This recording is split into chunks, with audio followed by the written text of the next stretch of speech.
Lutonian. I'm used to standing on the street corners and speaking to my fellow countrymen. I've been involved in the counter-jihad movement for 3 years. I was unaware there was a counter-jihad movement prior to that. And I want to thank every one of you that have been fighting the fight for a lot longer than myself. It first came to my light growing up in Luton. Luton is known as the heart of militant Islam, the birthplace of militant Islam, the place where the 7-7 bombers boarded their trains, the fertiliser bomber, the Stockholm bomber. Our soldiers, Scott Mumbridge is from my estate. He died in Afghanistan. Michael Swain lost his legs in that war. When our troops were returning to our town, they were met by this man, Al Mujahideen, Islam for UK, Muslim Against Crusades. They were met with hatred. They were called baby killers. They were called murderers. The police, I was there that day. I watched the police's response. They didn't search them. They didn't stop them. They didn't stick cameras in their faces, and they didn't draw their batons on them. They drew their batons on us. They turned on us. In response to that, we decided... Yeah, you do that.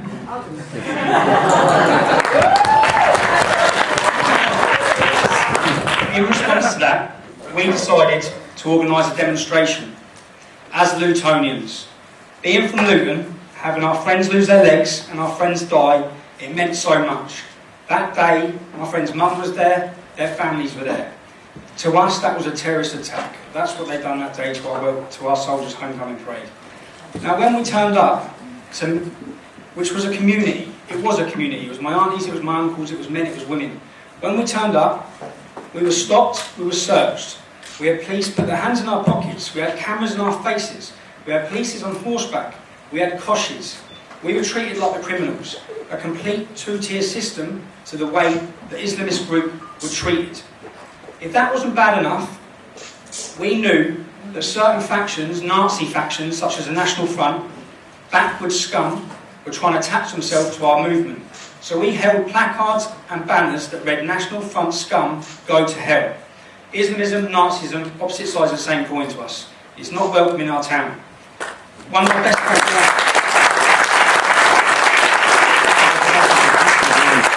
best friends, a little black lad, West Indian lad, Craig, he lost his teeth. A police officer come past on a horse and knocked his teeth out of a kosh. Now, if we weren't already furious enough, you could have lit a match and Luton would have blown up at the response of what was going on. We were fighting for equal rights. We were being treated completely unfairly. Then, this same Islamist group, I was on the computer, and 6 weeks after they'd done this to our troops, they held an Islamic rally in Birmingham, which is England's second city. They held a big banner that read, Jesus was a Muslim. They stopped a young boy called Sean, who was 11 years old, without his parents' permission. They stopped him in the shopping centre, they got him up on stage, and they made him repeat after them. They converted him to Islam. In the city centre, with police officers, counsellors, everybody watching. Now, we all know the consequences of being an apostate of Islam. And nobody said anything. Nobody criticised it. So we then made the decision to leave Luton and go to Birmingham. Now, when we went to Birmingham, we were met with Islamic politicians, clenched fists, saying, smash them, smash them, smash them. They got down on their knees, they prayed, and then they run through the streets and they beat every non-Muslim senseless. We were kicked and battered off the streets in our first demonstration. The pictures were across national newspapers. This is when I realised what we were up against. Of English lads on the floor with Muslims in the air, 2 feet on their head. And under the picture, it read, a fascist is attacked by anti-fascists. Unbelievable. And that's when I thought, what are we up against? 3 years ago, I was a working class lad from a working class town. Left wing, right wing, didn't care. Politics, didn't care. Getting on with my life, I didn't actually have any interest in it. I couldn't believe the media's response from what had happened then. And from that, the whole country read the newspapers. We launched the English Defence League. We then looked on the internet and we saw a Christian graveyard being bulldozed. Desecration of Christian graves to make way for a mosque. Okay? Nobody saying anything. So we said we'll leave Birmingham. We tried 3 times to highlight the issue of the young lad called Sean. We left Birmingham, we went to Manchester. Now after everybody's seeing the consequences of standing up against Islam, how many middle-aged female school teachers are going to come out on the street and oppose militant Islam? You're going to get your head kicked in. That's what's going to happen. That's the standard. That's what's happening across Europe. They beat you, they rule with fear and intimidation, they will attack you. So what happened then, we left Birmingham, 60, 70 of us in Birmingham, we went to Manchester and 2,000 Englishmen turned up. 2,000 Englishmen turned up with the attitude that you're not beating us into submission, you are not silencing us. We sometimes get criticised for our, I don't know if it's our image problem, we have a bit of an image problem. Yeah.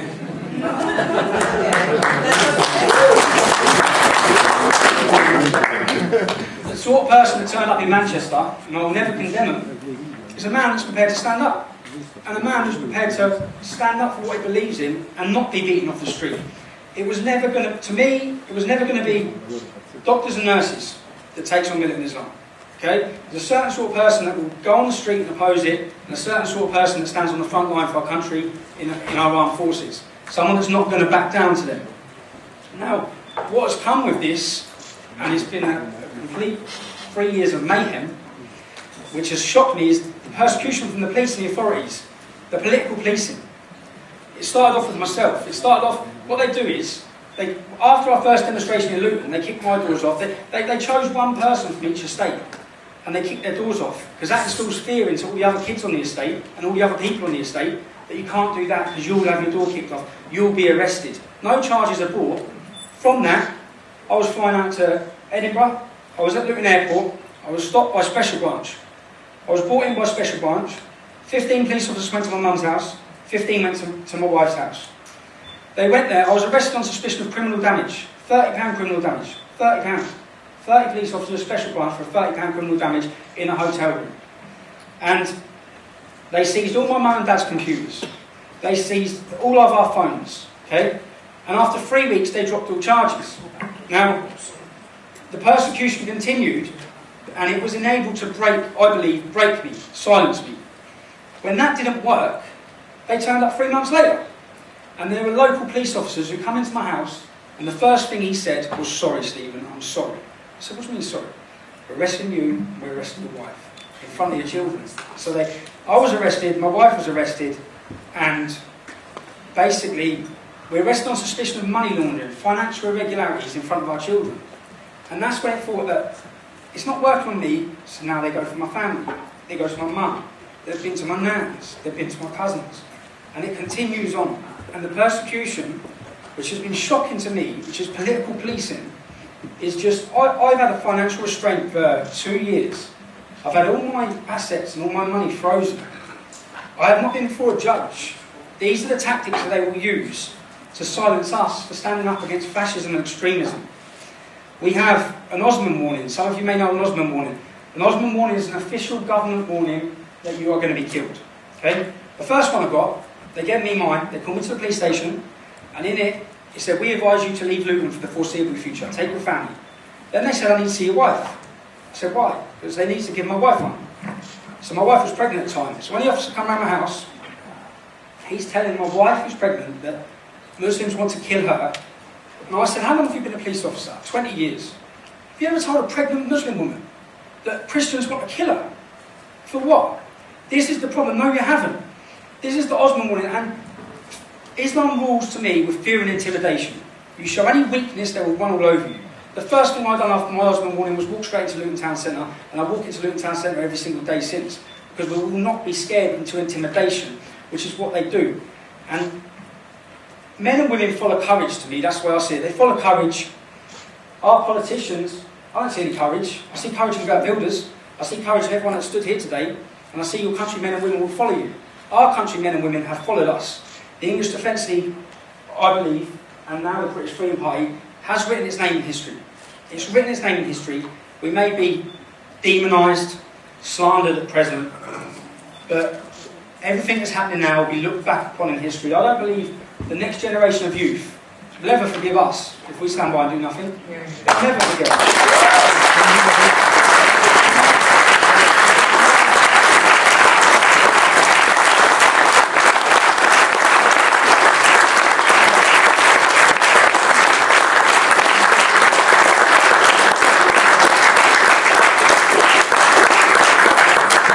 don't know how many people have seen the recent story about a lady who's pregnant in Britain. Her husband is a serving soldier in Afghanistan, and when her baby is born in 4 weeks, the authorities are going to take it off her. They're going to take it off her because for the fear it's going to be radicalised through the English Defence League. They're going to take her child because of her political belief.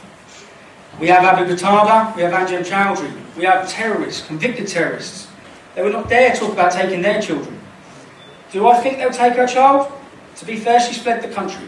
A lady, a mother, has had to flee the country in fear of having her child taken off her.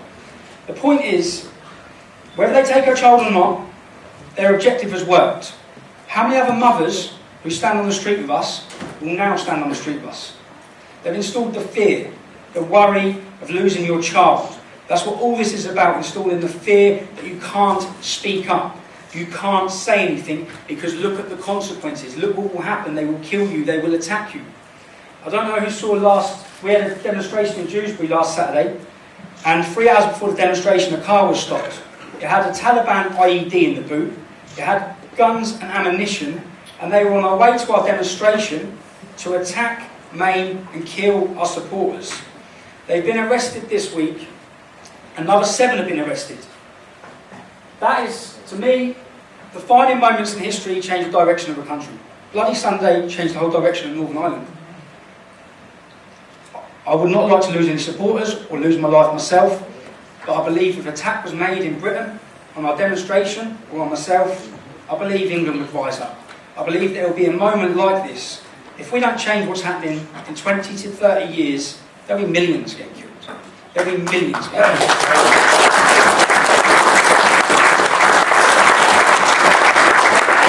I met with a vicar who, he told me, I believe you'll be a sacrificial lamb.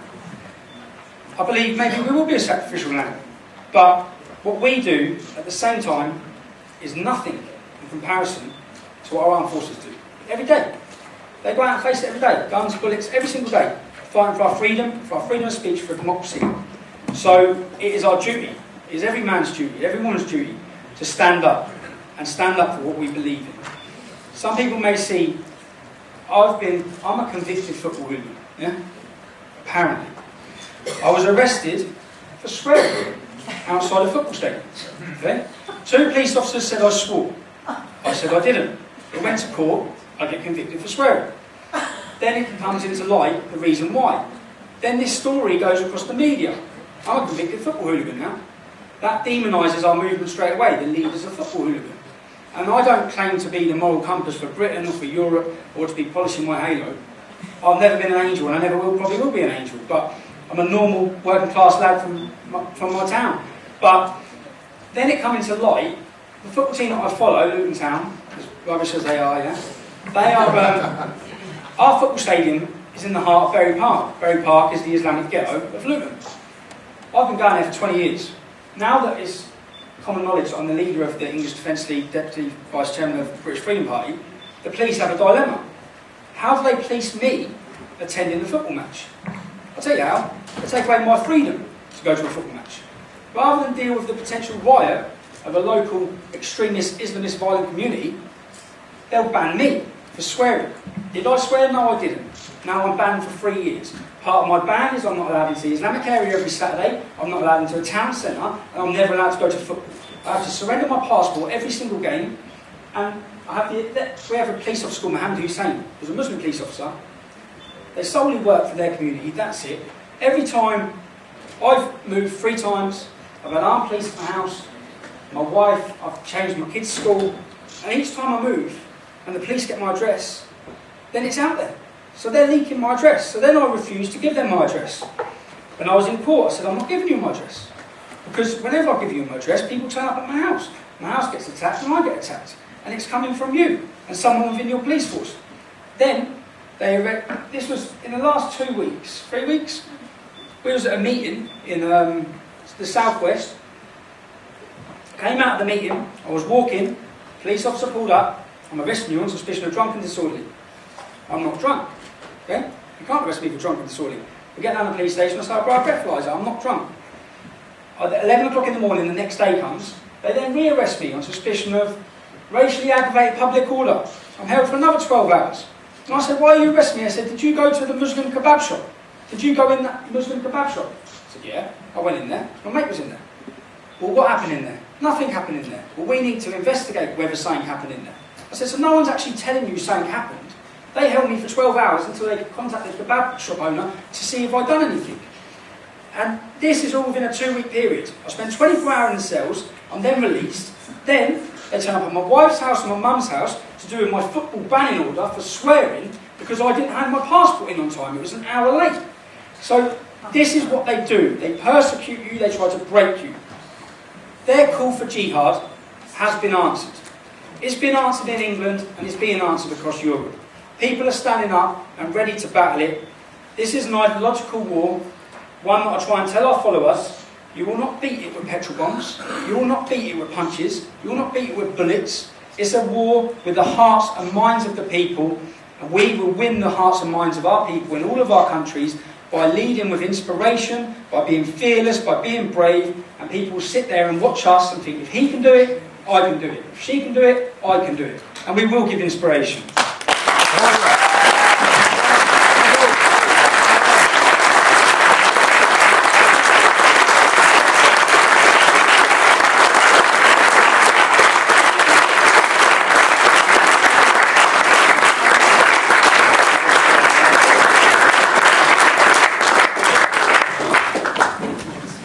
Freedom of speech, we're talking about freedom of speech. The poppy, the remembrance symbol for all our armed forces. I completely condemn and disagree with Islam, but we've never held a protest on Muhammad's birthday. We've never took it to a day that's quite sacred to them. They only take it to our sacred days. Only. They take it to Armistice Day, when the whole country tradition, 20 years, falls silent to remember our fallen, our previous generation that gave everything for our freedoms. I was there and they started shouting, your soldiers are burning in hell, through the 2-minute silence. They then get large poppies and they start setting fires to them. Now I asked the police officer, are you going to stop this? Are you going to really let this happen? And members of the public are going to have to watch this on Armistice Day. And he says freedom of speech. No, that's not freedom of speech. That is not freedom of speech. And at that point, which I was well justified to do, I jumped the fence and tried to stop them burning the poppy. Because they were committing a crime in my eyes, and it had to be stopped. Now, they were given £50 fines for burning the poppy. I was given a £350 fine for trying to stop them. So how is it 7 times worse to try and stop them burning the poppy when they're burning a poppy? They cause whole outrage and disgust to our entire nation. But yet, and what they've done is, when I was arrested, they had charged me with assaulting a police officer. You can watch the video, go on YouTube, put in Tommy Robinson Poppy, or jump over a fence. Now they didn't know there was a video. So they had a police officer's statement saying I assaulted him. And then ITV contacted me and give me the video. So I produced a video at court which clearly shows I didn't assault him. And the news that they burnt our poppies didn't go across any of the BBC. The BBC News didn't actually report that they burnt our poppies. The BBC News headline was Tommy Robinson arrested for assaulting police officer. This is the demonisation, the continued demonisation. When I hear about, I'm a proud supporter of Israel. I believe in the state of Israel.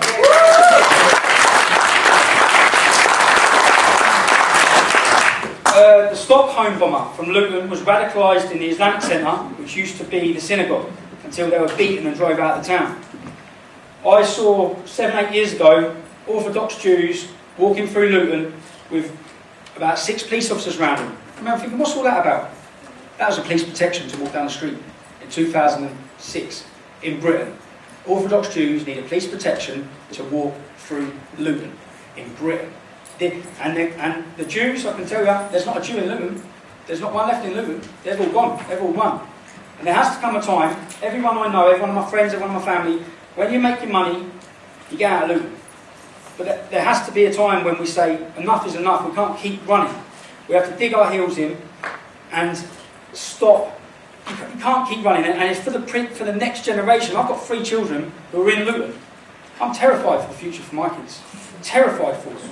And it's about standing up and waking up. The truth is not a lie.